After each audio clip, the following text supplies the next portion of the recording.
ఇందాక ఏవి చూసినప్పుడు నాది 25th ఇయర్ అంట. అది నాకే అర్థం కాల. త్రివిక్రమ్ గారు కూడా చెప్పారు 25 సంవత్సరాలు మీరు చూపించిన అభిమానం నేను ఎప్పుడు మర్చిపోలేను.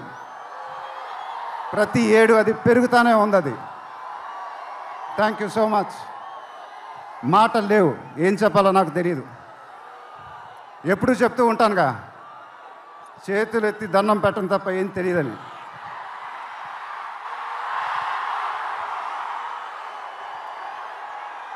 మీరు ఎప్పుడు నా గుండెల్లో ఉంటారు, ఎప్పుడు ఎప్పుడు ఎప్పుడు. సంక్రాంతి నాకు బాగా కలిసి వచ్చిన పండగ, నాకు కానీ నాన్నగారికి కానీ. మా సినిమా సంక్రాంతికి రిలీజ్ అయితే అది బ్లాక్ బస్టరే.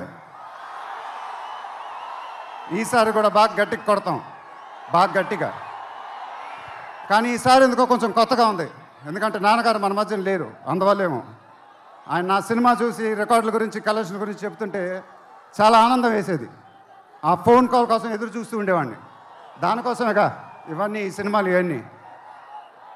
ఇప్పుడు అవన్నీ మీరే చెప్పాలి నాకు.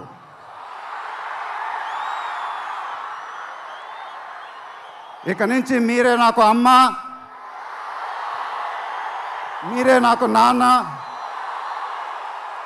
మీరే నాకు అన్నీ. మీ ఆశీస్సులు, అభిమానం ఎప్పుడు నా దగ్గరే ఉండాలని మనస్ఫూర్తిగా కోరుకుంటున్నాను. Thank you.